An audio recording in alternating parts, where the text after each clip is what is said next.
I'm excited. We're going to roast some coffee today here at the Virtual Coffee Lab, a coffee that I haven't roasted in a long time, but even more importantly, on a roasting machine that I've never used before. So stick around.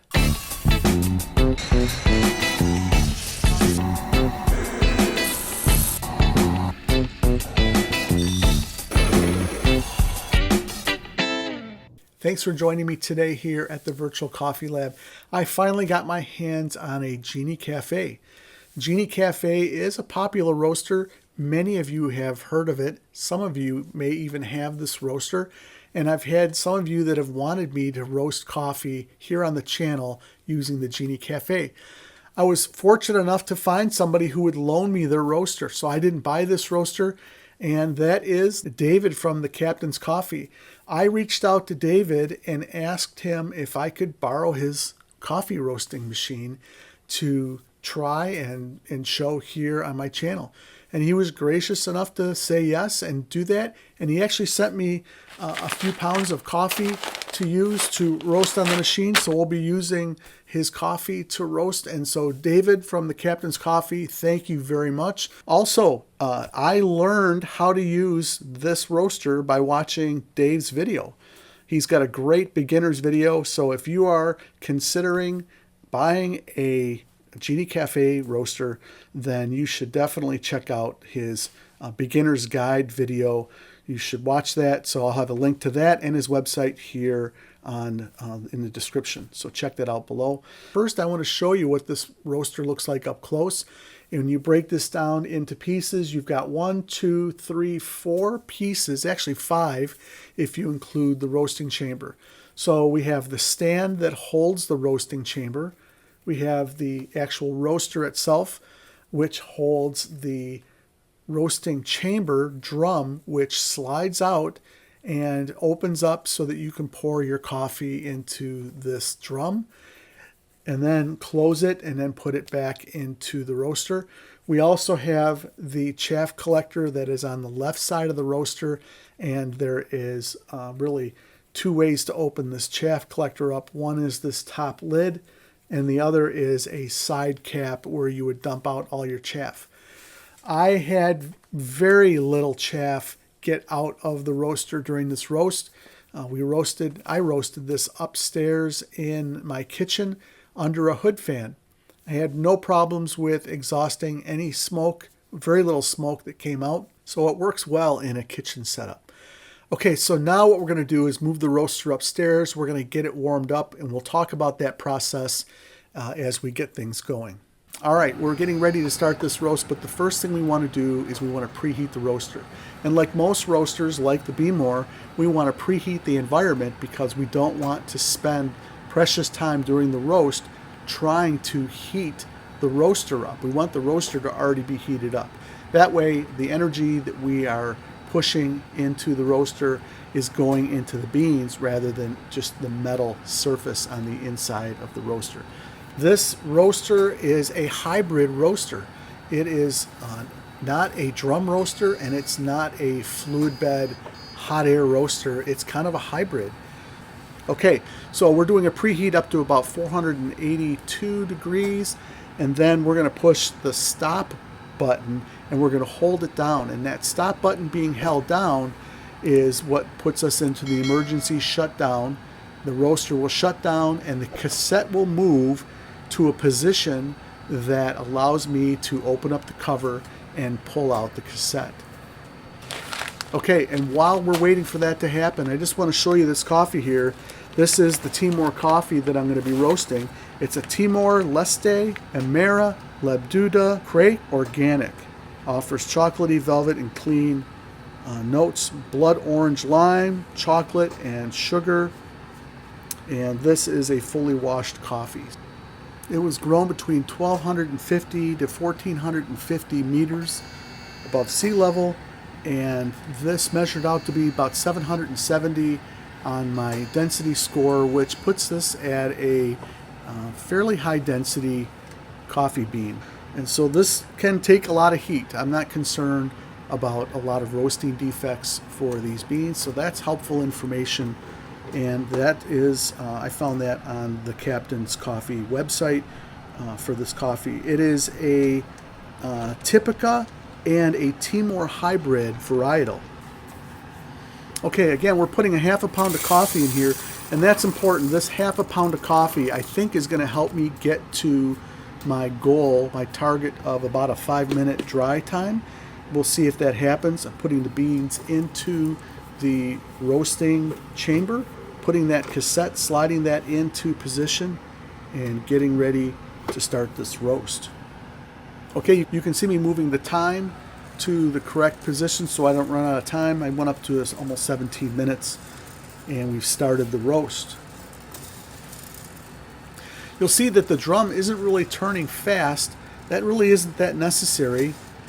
We've got air that's moving in there, and the beans are sliding and they are moving around. We've got some good bean movement going. We're not going to see any color change probably for the first couple of minutes. Then we'll start to see, the heat's impact on the beans. But take a look over to the left at the temperature. So we charged this roaster at about, we preheated it to 485 degrees, 482 degrees, something like that. And right now the roaster is at 336, 338 degrees.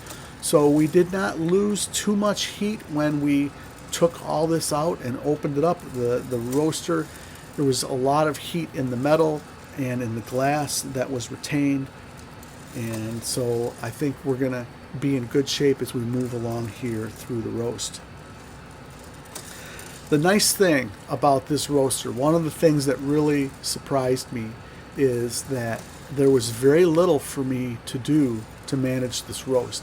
So pay attention to that as we're roasting and we're talking about this coffee.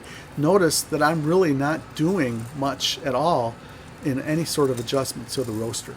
So for those who are looking for a coffee roaster that doesn't take a lot of effort or a lot of work, you just want it to roast coffee for you, you're not really concerned about playing around with profiles, this could be the roaster for you. There are 2 alarms that are on this roaster. When you hit about 400 degree temperature, there it is an alarm that goes off, and I think it goes off again at about 450 degrees. So we had just hit 400 degrees when that first alarm went off. It's basically a safety alarm to make sure that you're standing by the roaster. It's kind of a, to make sure that you're attentive and involved in the roast, that you haven't walked away from it. Okay, so we are 2.5 minutes, we're 2 minutes and 20 seconds into the roast right now. The beans are starting to lighten up a little bit. That's a good sign.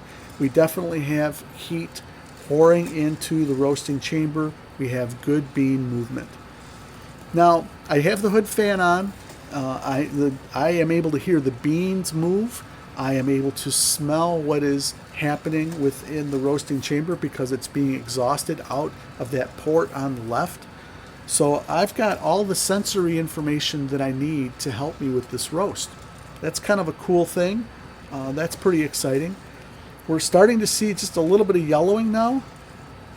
So that's really good. I think we're going to be on target for a dry time of around 5 minutes, maybe a little after. And we'll see what happens. We're at 431 degrees. That's where we've climbed to so far, on our way up to 482 degrees. The Genie Cafe is fairly quiet. It's not a loud roaster at all. It does take a little bit of counter space up, so if you've got, if you're really hard up for space, you're going to have to kind of figure a way to make some space for this roaster. The fresh roast is probably a third the size of this roaster as far as counter space goes. It is about the same size as the Timor, maybe a little bit wider. Okay, we're at 4 minutes, and we're almost dry. We're definitely seeing yellowing going on, and we've got some good bean movement, and I'm starting to smell a little sweetness.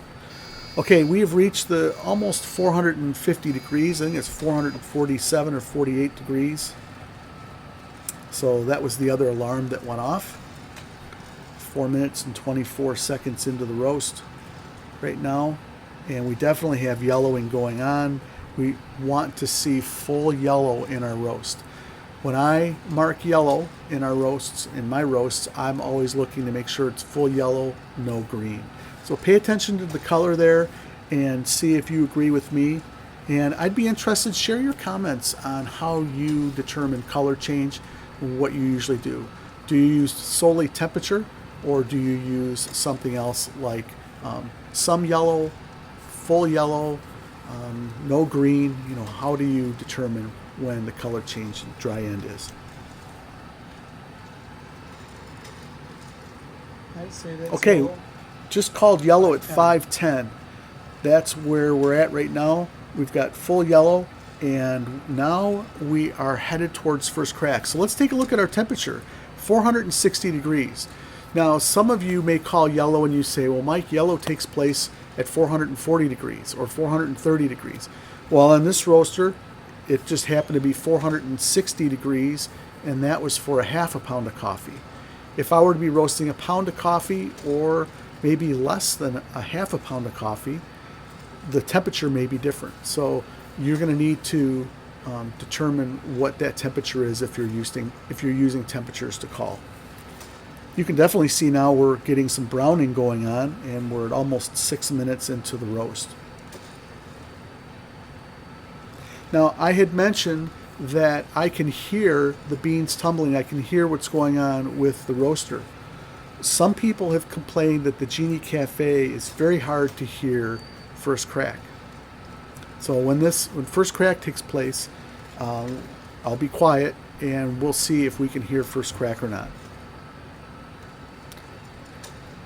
One thing to notice as this drum spins around, do you see where it says dry processed beans? Do you see that? And there's a line. That's a fill line. Dave at the Captain's Coffee mentions this in his video as well. He doesn't recommend just following a line to fill coffee up to you. He recommends using weight as a determination of your batch size. So I would recommend the same thing. I agree with that. And this is what I'm doing. I'm roasting a half a pound of coffee here. All right, what's our temperature? Target temperature is 482, and we're at 478 degrees. So there'll be a point where this roaster maxes out at its temperature. That'll be interesting to see when that happens. All right, we're at 480 degrees, and it's going to max out at 482.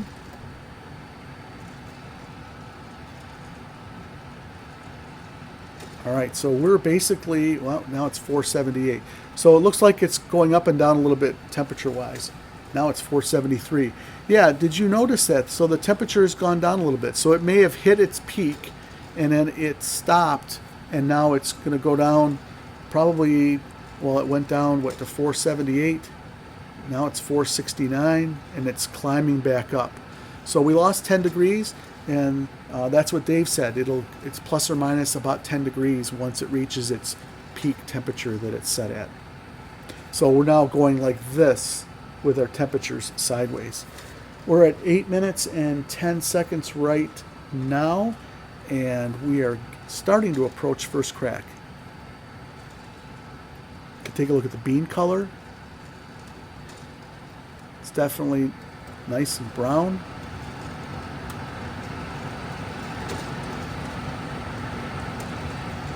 It's not loud. The roaster is not loud. I think I just heard a crack.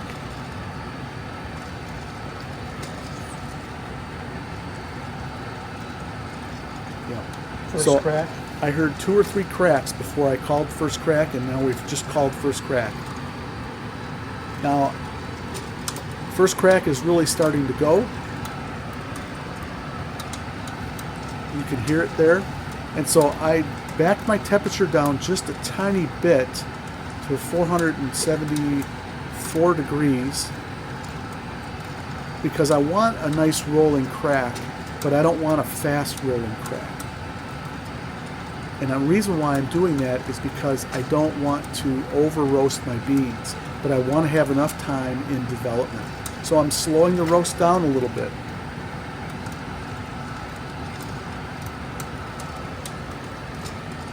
Now, one of the things that I have to anticipate is getting this coffee cool quickly. So I'm going to be taking it out of the roasting chamber, pouring it into a tray, a cooling tray, and then taking it down here into the lab and cooling it right here on this in this cooling tray. That'll get this coffee cooled really quick. But I don't want to do my full development time in the roaster and then try to cool the coffee. I want to pull it a little early, and then I want to get this coffee cool. We could probably add on an extra percent or two maybe for development if you want to get picky. So here is the tray that I'm going to be using. I've got that all set up, and I'm doing an emergency shutdown now at 10 minutes and 18 seconds.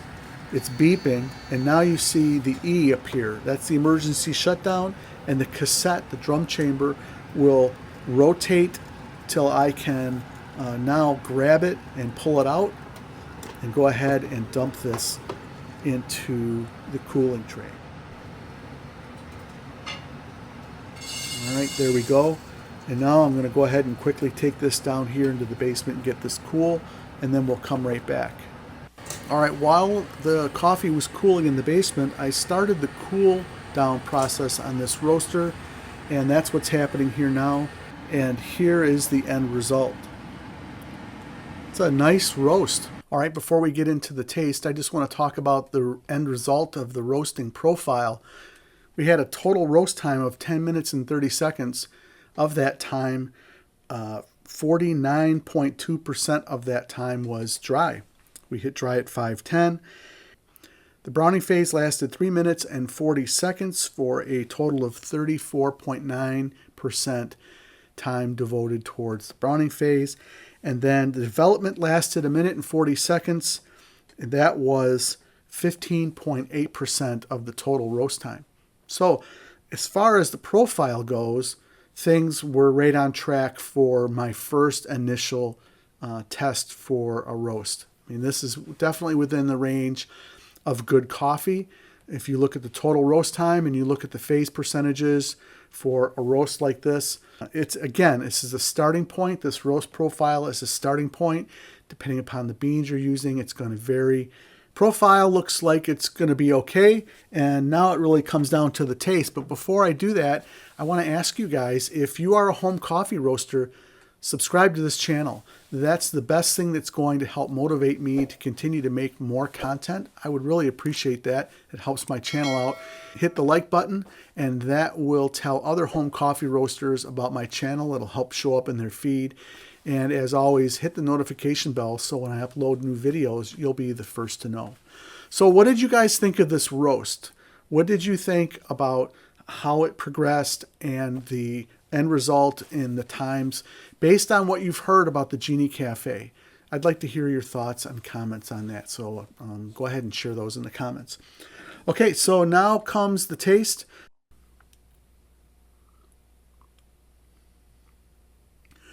So there's definitely a little bit of a bitter chocolate, a dark chocolate that's in here.